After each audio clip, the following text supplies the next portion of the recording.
बिस्मिल्लाहिर्रहमानिर्रहीम। अल्ताफ़ हुसैन का एक बहुत बड़ा ऐलान सामने आया है, जिसमें उन्होंने अपनी सियासी सरगर्मियाँ शुरू करने का ऐलान कर दिया और उसका आगाज़ 9 दिसंबर को शोहदा कब्रिस्तान जाकर अपने जितने भी शोहदा हैं उनको खराज तहसीन पेश करेंगे। इसी तरह अल्ताफ़ हुसैन का एक और बहुत ही अहम ऐलान कि जिसमें वो कह रहे हैं कि हम आइंदा इलेक्शन में हिस्सा लेंगे। पीपल्स पार्टी ने MKM के साथ एक दफ़ा फिर हाथ कर दिया, वादा खिलाफ़ी कर दी हस्ब रिवायत। आफाक अहमद का अल्ताफ़ हुसैन के लिए नरम गोशा, इन तमाम टॉपिक पे बात करेंगे। लेकिन सबसे पहले मैं बात करूंगा 9 दिसंबर के हवाले से। आपको पता है कि जिस वक्त मैं ये रिकॉर्ड कर रहा हूँ 1-2 दिन रह गए 9 दिसंबर के अंदर, और अल्ताफ़ हुसैन ने यह ऐलान किया है कि इस दफ़ा हम अपने शोहदा को भरपूर तरीके से खराज अक़ीदत पेश करेंगे। तमाम तर मुश्किलात के बावजूद वफा परस्त कारकुनान ने तैयारियां शुरू कर दी हैं, बैनर बनना शुरू हो गए और बैनर लगने भी शुरू हो गए। जहाँ एक तरफ MKM के कारकुनान ने, वफा परस्त कारकुनान ने बैनर लगाने शुरू कर दिए, तैयारियां शुरू कर दी हैं, वहीं पुलिस भी खासी एक्टिव नज़र आ रही है और तय ये पाया है कि इधर बैनर लगेंगे उधर बैनर उतारे जाएंगे। दूसरी तरफ अल्ताफ़ हुसैन ने कह दिया है कि हमें किसी भी तरह से पीछे नहीं हटना है, इसलिए कि हमसे अगर गलती हुई है तो हमने उसकी माफ़ी भी मांगी है, जिस तरह दूसरे सियासतदानों ने मांगी है। हमारे लिए ही दोहरा उसूल दोहरा मेयार की। इसी सिलसिले में आफाक अहमद ने भी अपने एक जोन के कारकुनान से मीटिंग करते हुए खिताब करते हुए कहा है कि अल्ताफ़ हुसैन ने अगर कोई गलत बात की थी या पाकिस्तान के ख़िलाफ़ नारा लगाया था तो उसने अपने कारकुनान के दबाव में, अपनी आवाम के दबाव में, कि किसी प्रेशर में नहीं। आफाक अहमद का कहना था कि अल्ताफ़ हुसैन ने माफ़ी किसी टॉर्चर सेल में जाकर नहीं मांगी, अल्ताफ़ हुसैन ने अरेस्ट होने की बात नहीं मांगी, बल्कि अखलाकी तौर पर जब उन्हें यह एहसास हुआ कि ये मुझसे गलती हुई है और उनके कारकुनान ने और आवाम ने जब ये प्रेशर डाला कि आपसे गलती हुई है, हमें कौमी धारे में शामिल होने के लिए आपको माजरत करनी चाहिए, तो अल्ताफ़ हुसैन ने माजरत की। जब अल्ताफ़ हुसैन ने माजरत कर ली है तो फिर उन पे पाबंदी का जवाज़ नहीं रहता और वो पाबंदी भी उनके ऊपर से फ़ौरन हटनी चाहिए। ये अवामी रद्द-ए-अमल है, इसलिए कि जब भी आप अवाम में जाएंगे तो अवाम इसी तरह के जज्बात का इजहार करेगी। आफाक अहमद का ये कहना है कि जब अल्ताफ़ हुसैन ने माफ़ी मांग ली है अपने अवाम और कारकुनान के कहने पर, तो फिर अल्ताफ़ हुसैन को माफ़ कर देना चाहिए और उन्हें सियासत की इजाज़त देनी चाहिए और उन्हें सियासत मिलनी चाहिए, जिस तरह दूसरे लोगों को, इमरान खान या दूसरे लोगों ने इससे ज़्यादा बड़ी बातें की हैं और बड़े नारे लगाए हैं। लेकिन अब ये डोमिसाइल का चक्कर ख़त्म होना चाहिए। इसके साथ ही आज एक बहुत ही सनसनीखेज़ खबर है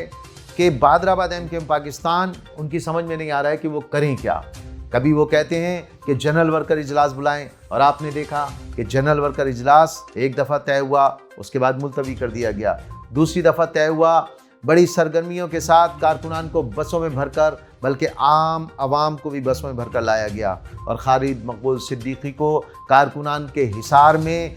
अपनी डाइस तक ले जाया गया और ख़त्म होने के बाद कारकुनान के हिसार से ही डाइस से मरकज़ तक ले जाया गया। आखिर इतनी खौफज़दा MKM बहादराबाद क्यों है? उसकी वजह यह है कि वफा परस्त कारकुनान एक्टिव हो चुके हैं और पूरे शहर का अगर आप सर्वे करें, पूरे सिंध का सर्वे करें, तो महाजिर अवाम अल्ताफ़ हुसैन के अलावा किसी को एक्सेप्ट करने के लिए तैयार ही नहीं है। लेकिन उनका मुसलसल बहादराबाद का अल्ताफ़ हुसैन के ख़िलाफ़ महाज के उन्होंने ये भी ऐलान किया है, अंदरूनी खाना ये बात डिस्कस हो रही है कि अल्ताफ़ हुसैन की जितनी भी चॉकिंग होगी, अल्ताफ़ हुसैन के जितने भी बैनर लगेंगे, पुलिस के ज़रिए उसको हटा दिया जाएगा। लेकिन ये बात तय है कि MKM के या महाजिर अवाम के कारकुनान आज भी अल्ताफ़ हुसैन के लिए धड़कते हैं। जिस तरह उन्होंने प्रॉपर्टी के लिए लंदन के अंदर केस किया है और सब जानते हैं कि ये प्रॉपर्टी बनी अवाम के नाम पर, ये प्रॉपर्टी बनी अल्ताफ़ हुसैन के नाम पर, इसमें MKM पाकिस्तान का लेना देना क्या? अगर MKM पाकिस्तान इतनी ही मुखलिस है तो कराची के अंदर जो अरबों रुपए की प्रॉपर्टी है उसे बेचकर पहले फिर कारकुनान के या शोहदा के लवाहिकीन के लिए कोई बंदोबस्त किया जाए जिनसे उनकी मदद हो सके, जिनसे उनकी माहाना आमदनी हो सके।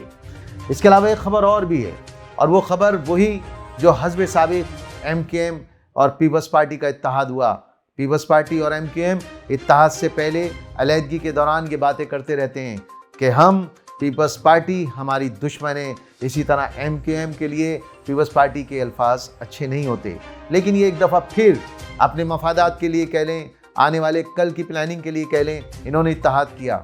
اور اتحاد کرنے کے بعد انہوں نے یہ بات طے کی کہ آپ سینٹ میں ایم کیو ایم ہمیں سپورٹ کرے گی، ہم اس کے ایڈمنسٹریٹر لائیں گے۔ لیکن M Q M Peoples Party کو یہ پتا تھا کہ یہ ایم کیو ایم ہماری باتوں میں آ جاتی ہے۔ ایک چھوٹا سا وزیر ناصر Hussain Shah M Q M کے مرکز میں جاتا ہے اور انہیں اس بات پہ راضی کر لیتا ہے کہ آپ سینٹ میں ہماری ہیلپ کریں گے، ہم آپ کے سینیٹر لائیں گے۔ لیکن یہاں پہ مسائل پیدا ہو گئے ہیں اور اب جواز تلاش کیے جا رہے ہیں کہ بلدیاتی الیکشن کا اعلان ہو چکا ہے، 15 جنوری کو بلدیاتی الیکشن ہوں گے، لہٰذا الیکشن سے پہلے ایڈمنسٹریٹر قانونی اجازت نہیں دیتا ہمیں اس بات کی، اور اگر لگ بھی گئے تو کتنے دن کے لیے ایڈمنسٹریٹر ان کے لگیں گے، اور اگر لگ بھی گئے تو وہ ان کے اختیارات کیا ہوں گے۔ ایم کیو ایم جو سوچ رہی ہے کہ ہم اس سے کوئی مفادات لے لیں گے، ہم کارکنان کو یہ بات بتانے میں کامیاب ہو جائیں گے کہ دیکھو ہم مسائل کی طرف بڑھ رہے ہیں، ہم آپ کے مسائل حل کر رہے ہیں، تو شاید یہ ایم کیو ایم پاکستان کی پھول ہے۔ اور ایم کیو ایم پاکستان نے ایک قدم اور آگے بڑھایا جب انہوں نے دیکھا کہ وفا پرست کارکنان کی سرگرمیاں تیز ہو رہی ہیں، تو اب وہ کارکنان کے پاس جانا شروع ہو گئے۔ انہوں نے ایک پرفارما جاری کیا ہے جس میں کہا گیا ہے کہ 84 سے لے کے اب تک کے 2022 تک کے کارکنان کسی بھی وجہ سے غیر مؤثر ہو گئے یا کام نہیں کر رہے ہیں یا کسی اور سیاسی جماعت میں شمولیت اختیار کر لی ہے، تو وہ آئیں اور پرفارما بھریں، انہیں بلا کسی پوچھ گچھ کے دوبارہ پارٹی میں شامل کیا جائے گا اور ایک جنرل ورکر اجلاس کر کے اتحاد و یکجہتی کا اظہار کیا جائے گا۔ لیکن شاید Bahadurabad M Q M Pakistan کو اس چیز کا احساس نہیں ہے کہ وقت گزر چکا ہے۔ آپ کو جو ٹائم ملا 5-6 سال، آپ نے اس میں کوئی ایسی کارکردگی نہیں دکھائی، بلکہ جو آپ کے منتخب نمائندے بھی تھے وہ بالکل ان کا ایٹیٹیوڈ کارکنان اور عوام سے کیا تھا، ان سے ملنا تک پسند نہیں کرتے تھے، کمرے بند کر کے بیٹھ جایا کرتے تھے، اور آج وہی کارکنان روڈوں پر آپ سے شکایت کرتے ہیں۔ آپ کام کرنا تو دور کی بات ہے، اچھی طرح سے بات کرنا بھی پسند نہیں کرتے تھے، اور کارکنان یہ بھی ریئلائز کر رہے ہیں کہ 5-6 سال کے اندر انہیں اختیارات بھی ملے رابطہ کمیٹی کو، لیکن شاید ان کارکنان اور عوام کی اتنی اچھے انداز سے خدمت نہیں کر پائے اور اس میں فیل ہو گئے۔ قیادت کا فقدان سمجھتے ہیں، اور وہ یہ بات بھی جانتے ہیں کہ جب بھی الیکشن قریب آتا ہے، چاہے وہ ایڈمنسٹریٹر کی بات ہو رہی ہو، آج کل ایم پی این اے کی بات ہو رہی ہو، تو رابطہ کمیٹی کے جو 40 افراد ہیں وہی آپس میں حصے بکرے کر لیتے ہیں، وہی بانٹ لیتے ہیں، نیچے تک کوئی چیز آنے ہی نہیں دیتے۔ جو بھی انہیں سہولیات ملتی ہیں یا جو بھی انہیں ایڈوانٹیج ملتے ہیں، الیکشن لڑنے کا زمانہ ہو، ایڈمنسٹریٹر کا ہو، وہاں بات یہ آپس میں اپنی رابطہ کمیٹی کہ تم یہ بن جاؤ، میں یہ بن جاتا ہوں، تم یہ لے لو، میں یہ لے لوں، اور ان کے تمام جھگڑے بھی شاید اسی بات پر ہوتے ہیں۔ لیکن اب کارکنان کو آپ بلا رہے ہیں کہ 84 سے لے کے 2022 تک کارکنان جو ناراض ہیں وہ آ جائیں۔ وہ کس طرح سے آئیں گے؟ ایم کیو ایم بہادرآباد نے خواتین کا کنونشن بلانے کا بھی اعلان کیا ہے، اور لیکن یہ ایک سوالیہ نشان ہے کہ خواتین کنونشن جب یہ بلائیں گے تو کتنی خواتین کو یہ نکال کر باہر لا پائیں گے، اس لیے کہ کارکنان کے ساتھ ساتھ خواتین ونگ بھی ہے، وہ بھی خاصا ناراض بیٹھا ہوا ہے۔ تو یہ تھیں وہ چند باتیں جو میں آپ کے گوش گزار کرنا چاہ رہا تھا، اور اب آنے والا کل انتہائی اہم سنسنی خیز ہے۔ چند دن 9 دسمبر تک کراچی میں کیا سے کیا تبدیلی آ جائے گی، یہ سوچنے والی بات ہے اور دیکھنے والی بات بھی ہے۔ آئندہ چند دن میں آپ کو بتاتا چلوں انتہا سے زیادہ اہم ہے، اس لیے کہ اس میں ایم کیو ایم روڈوں پر ہوگی، یعنی کہ وفا پرست ایم کیو ایم لندن متحدہ بہادرآباد، وہ اس چوکنگ کو، ان کے بینرز کو مٹانے کی کوشش کرے گی۔ ہو سکتا ہے کہ وہ شہداء قبرستان کو بھی اس دن لاک کر دے اور انٹری نہ ہونے دے، تو یہ تصادم کی کیفیت بھی پیدا ہو سکتی ہے۔ لیکن ہم یہی پیغام دینا چاہیں گے کہ تصادم نہ ہو تو زیادہ بہتر ہے، اس لیے کہ ماضی اس بات کا گواہ ہے کہ تصادم اور تشدد کسی بھی مسئلے کا حل نہیں ہوتا ہے۔ اسی کے ساتھ اجازت چاہوں گا، اللہ حافظ۔